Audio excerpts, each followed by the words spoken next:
Assalamualaikum warahmatullahi wabarakatuh. Selamat pagi, siang maupun sore kepada Ibu Beta selaku dosen pengampu mata kuliah Audit Sistem Informasi. Perkenalkan, nama saya Adelia Putri Kandungan Suyanto dengan NIM akhir 107. Di sini saya izin untuk mempresentasikan atau menjelaskan mengenai tugas akhir Audit Sistem Informasi, yaitu penilaian tata kelola unit pengembangan komputer. Nah, di sini saya izin share screen dulu mengenai laporan yang telah saya dan kelompok saya buat sebelumnya.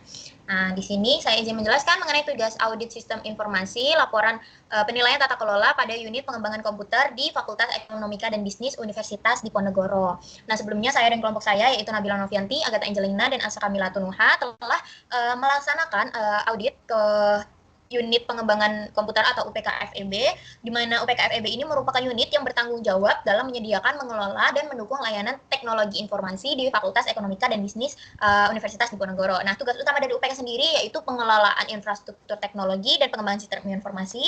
Lalu yang kedua yaitu dukungan layanan IT ke konsumen, yaitu ke dosen, ke mahasiswa maupun ke akademik. Lalu aset yang dimiliki oleh tim UPK sendiri yaitu ada data dan hardware ataupun perangkat pendukung lainnya. Di sini hardware ini merupakan milik dari Fakultas FEB. Jadi tim UPK hanya bagian mengelolanya saja. Jadi mereka tidak memiliki secara garis besarnya. Jadi untuk hardware sendiri sudah dimiliki oleh fakultas dan mereka bagian untuk mengelolanya agar bisa dimanfaatkan oleh user. Di sini ada aset yaitu PC, ada monitor, ada keyboard, ada mouse, ada TV, laptop, ataupun yang lainnya. Di sini juga terdapat list atau daftar aset yang lainnya yang dimiliki oleh tim UPK.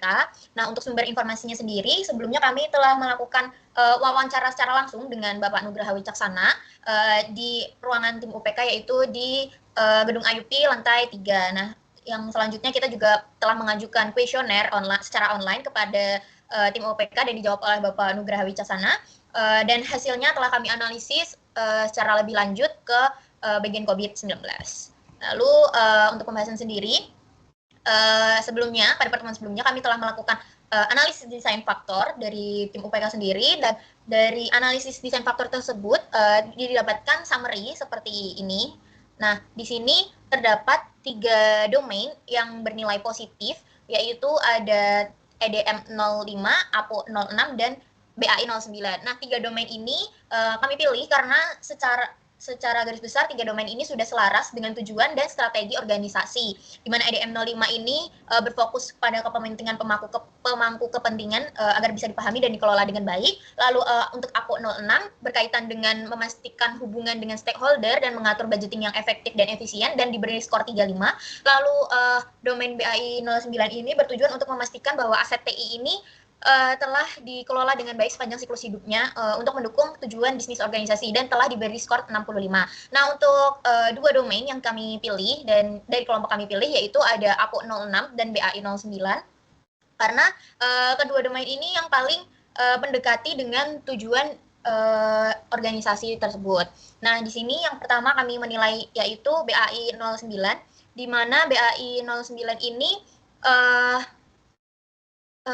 dianalisis karena UPK sendiri memiliki kemampuan dalam perhitungan aset TI yang telah dimiliki. Selain itu, UPK memiliki hubungan yang cukup transparan dengan fakultas, di mana data yang tersimpan cukup baik, lalu mengoptimalkan biaya yang diberikan oleh fakultas itu juga sudah cukup baik. Nah, domain ini mentargetkan capability level 3 untuk keseluruhan domain. Nah, di sini untuk mencapai ketercapaian target tersebut, kami menganalisis dari 5 praktis. Di sini saya akan menjelaskan salah satu praktis yaitu BAI 0903. Di sini menjelaskan mengenai manage the asset life cycle. Nah, untuk BAI 03 ini fokusnya yaitu pengelolaan aset dimulai dari pengadaan hingga pembuangan dengan memastikan bahwa aset itu digunakan seefektif dan seefisien mungkin, serta dicatat dan dilindungi secara fisik hingga benar-benar tidak akan digunakan lagi. Nah, di sini saya memberi nilai 3 karena aset yang telah dimiliki oleh tim UPK FEB telah dikelola dengan baik, dan hal ini bisa diketahui ketika mengadakan wawancara dan kuesioner itu didapatkan bahwa UPK telah menggunakan setiap aset secara efektif dan seefisien mungkin. Selain itu, tim UPK juga telah menjaga dan mencatat dan melindungi setiap aset agar digunakan dengan baik. Jadi tim UPK ini telah mengelola aset-aset tersebut dan melakukan maintenance setiap sebelum UTS dan sebelum UAS, sehingga kami memberikan nilai 3. Nah, di sini untuk UPK sendiri di COBIT-nya, di COBIT, maaf sebentar. Nah, di COBIT 2019 pada Excel-nya kami memberikan penilaian di sini BAI 0903 untuk aktivitas pertama yaitu mendapat ini produce all asset based on request and according with the enterprise procurement policies and practice. Kami memberikan nilai iya ataupun yes karena dari UPK sendiri telah membuat kebijakan dan praktik pengadaan perusahaan itu dengan baik. Lalu yang kedua itu tim UPK dengan secara terkendali itu membuat verifikasi semua aset dengan baik. Jadi setiap maintenance itu mereka memastikan setiap aset itu dapat berjalan dengan baik dan memverifikasinya. Lalu dan melakukan pencatatan secara lebih lanjut. Lalu yang ketiga yaitu dia telah menyetujui pembayaran dan menyelesaikan proses dengan pemasok sesuai dengan ketentuan yang telah disepakati. Jadi tim UPK kan sebelumnya sudah bekerja sama dengan developer dalam pengadaan barang. Jadi sudah melakukan pembayaran dan menyelesaikan proses dengan pemasok, di mana mereka juga bekerja sama dengan fakultas dalam melakukan pembayaran tersebut.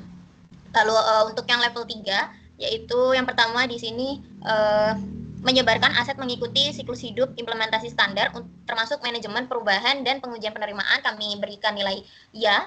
Lalu menetapkan aset kepada pengguna dan penerimaan tanggung jawab dan penandatanganan sebagai semestinya, di mana telah bekerja sama dengan tim FEB dengan fakultas dalam melaksanakan tugas tersebut. Dan yang selanjutnya itu menetapkan aset, jika memungkinkan alokasi kembali saat tidak lagi diperlukan karena perubahan peran pengguna dan dalam suatu layanan dan penghentian suatu layanan. Jadi untuk aset-aset yang sekiranya mungkin ada yang rusak, nah mereka itu tidak langsung membuangnya, tapi berusaha semaksimal mungkin untuk memperbaiki sehingga bisa digunakan kembali oleh user. Lalu mereka melakukan perencanaan dan melakukan kegiatan terkait pensiun, penyimpanan catatan yang sesuai memenuhi kebutuhan bisnis dan pengaturan. Lalu untuk membuat aset dan mempertimbangkan misalnya penghapusan permanen semua data direkam pada perangkat media dan potensi kerusakan, kami beri nilai tidak atau no karena untuk manage aset yang telah rusak itu mereka hanya meletakkannya di gudang saja, dan untuk aset-aset tersebut tidak bisa langsung dilelang karena tidak bisa melakukan pelelangan secara besar-besaran. Jadi harus dikumpulkan dulu dengan hingga banyak, lalu baru dilakukan pelelangan. Nah, hal ini menyebabkan terjadinya penumpukan di gudang dan memberikan nilai yang tidak cukup baik. Jadi kami memberikan nilai 0. Nah, di PAI 09 sendiri di level 1 kami telah didapatkan 80%, lalu level 2 80% dan level 3 69%. Nah, dari analisis tersebut kami menyimpulkan bahwa UPK ini masih berada pada capability level 1 atau performance proses karena persyaratan yang sepenuhnya harusnya dipenuhi di level 2 dan 3 ini masih belum tercapai. Karena itu kami merekomendasikan beberapa hal seperti meningkatkan dokumentasi dan formalisasi proses, lalu memperkuat pengelolaan resiko dan pengendalian, peningkatan kapasitas SDM, pengembangan evaluasi berbasis data, dan koordinasi dengan fakultas dan universitas lebih lanjut terkait manage aset, lalu menggunakan BAI yang berlisensi yang telah secara hukum, berlisensi secara resmi. Lalu dengan menerapkan rekomendasi ini diharapkan UPK bisa meningkatkan konsistensi dan efektivitas proses sehingga bisa naik capability-nya menjadi level 2 dan mendekati level 3 secara optimal. Lalu yang selanjutnya yaitu domain APO 06, di mana APO 06 ini membahas manage aset dan cost. Kenapa kami memilih ini? Karena kelola aktivitas keuangan terkait IT ini mencakup anggaran biaya dan manfaat sudah cukup baik di tim UPK. Nah, dari hasil wawancara itu UPK FEB telah memiliki kemampuan dalam mengelola aktivitas keuangan itu sudah cukup baik, di mana mereka melakukan koordinasi dengan bagian bendahara di fakultas, lalu mengevaluasi kebutuhan dan menggunakan sistem reimburse gitu. Jadi untuk pembelian alat-alat yang sekiranya masih bisa mereka tanggung itu mereka lakukan dulu, lalu mereka melakukan reimburse ke fakultas. Nah, di domain ini kami juga menargetkan capability levelnya yaitu 3 untuk keseluruhan domain. Untuk mengetahui capaian target tersebut, kami juga menganalisis 5 praktis yang bisa dilakukan. Untuk praktis yang saya lakukan yaitu di APO 0602, di mana prioritas resource allocation, yaitu memprioritaskan alokasi sumber daya. Di sini saya menilai 2 karena di APO 0602 ini harus menerapkan proses pengambilan keputusan dan memprioritaskan alokasi sumber daya dan menetapkan aturan untuk investasi oleh masing-masing unit bisnis serta potensi penggunaan penyedia layanan eksternal pembangkit opsi beli itu masih kurang maksimal. Jadi dalam mengambil keputusan untuk prioritas alokasi sumber daya, UPK ini masih belum memiliki aturan atau prosedur yang pasti. Namun UPK sendiri telah memiliki kebijakan untuk menggunakan penyedia layanan eksternal dan pertimbangan opsi beli serta pengembangan dan opsi sewa. Jadi untuk membeli ataupun menyewa itu mereka masih melakukan kerjasama dengan pihak ketiga dan meminta saran kepada pihak ketiga bagaimana baiknya. Lalu UPK ini ketika akan mengganti aset, mereka akan meminta saran juga kepada pihak ketiga apakah ada aset yang bisa mereka miliki lagi atau aset terbaru yang bisa mereka beli. Nah, tapi untuk penggantiannya mereka tidak langsung menggantinya, namun supervisor ini akan meninjau kembali saran tersebut apakah aset tersebut akan mereka beli karena dicocokkan lagi dengan penggunaan di FEB. Nah, mereka itu juga akan mengembangkan aset yang mereka miliki seperti mengupdate software di komputer dan meningkatkan aplikasi keamanan agar terhindar dari virus. Nah, untuk masalah anggaran, UPK sendiri masih memiliki beberapa kendala karena kurangnya anggaran untuk mendukung tujuan strategis tersebut. Meskipun sebelumnya mereka telah membuat RAB dan disetujui oleh pemangku kepentingan, yaitu Dekanat FEB. Jadi mereka telah membuat RAB dan setelah di ACC oleh tim fakultas, tapi ketika mereka membutuhkan dana tersebut dari bendaharanya ini masih tidak memiliki dana untuk membeli aset tersebut. Nah, untuk COVID-nya sendiri di Excel-nya kami telah menganalisis itu di sini. Nah, di sini ada yang mulai dari yang nomor 3, itu peningkatan semua inisiatif IT dan penerimaan anggaran berdasarkan kasus bisnis dan prioritas strategis dan taktis, yaitu dengan menerapkan prosedur untuk menentukan alokasi anggaran dan batasannya. Jadi di sini kami telah memberikan nilai Y atau yes karena sudah cukup baik. Lalu mengalokasikan sumber bisnis dan IT termasuk penyedia layanan eksternal dan alokasi anggaran tingkat tinggi untuk program layanan dan aset digunakan secara eksternal berdasarkan pembayaran per penggunaan. Itu juga sudah baik karena sudah dilakukan sesuai dengan tugasnya. Lalu menetapkan prosedur untuk mengkomunikasikan keputusan anggaran dan meninjaunya dengan pemegang anggaran unit bisnis. Ini masih belum karena dalam hal budgeting tadi sudah dilakukan komunikasi dengan tim fakultas. Namun ketika saatnya mau membeli, dana tersebut belum ada. Jadi masih terkendala di bagian dana ataupun anggaran. Lalu yang selanjutnya yaitu mengidentifikasi dengan mengomunikasikan menyelesaikan dampak signifikan dari keputusan anggaran pada kasus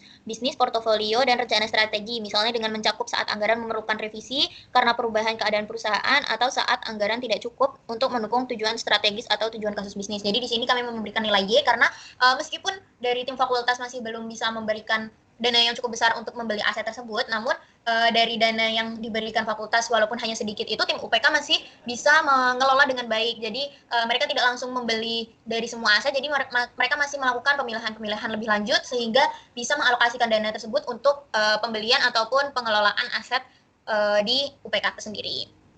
Nah, dari APO 06 sendiri didapatkan level 1 yaitu sebesar 62%, level 2 62%, dan level 3-nya 0%. Kenapa saya tidak lanjutkan ke level 3? Karena tadi di level 2 masih ada aktivitas yang tidak terpenuhi, jadi tidak bisa lanjut ke level 3. Nah, di APO 06 sendiri di sini telah disimpulkan bahwa UPK sendiri berada di capability level 1 atau performance process karena persyaratan untuk sepenuhnya memenuhi level 3 dan 2 ini belum tercapai. Oleh karena itu, kami merekomendasikan beberapa hal. Yang pertama yaitu pengendalian internal yang lebih ketat dan konsisten, menyusun kembali kebijakan pengalokasian aset yang lebih terstruktur, koordinasi yang lebih baik antara UPK, UPK dengan dekanat. Lalu yang selanjutnya itu mempertimbangkan model alokasi biaya yang sesuai dengan kebutuhan. Lalu yang kelima yaitu mengembangkan sistem pengelolaan keuangan yang lebih terstruktur. Jadi diharapkan dengan adanya rekomendasi ini, UPK bisa meningkatkan capability levelnya menjadi level 2 dan mendekati target level 3 secara optimal.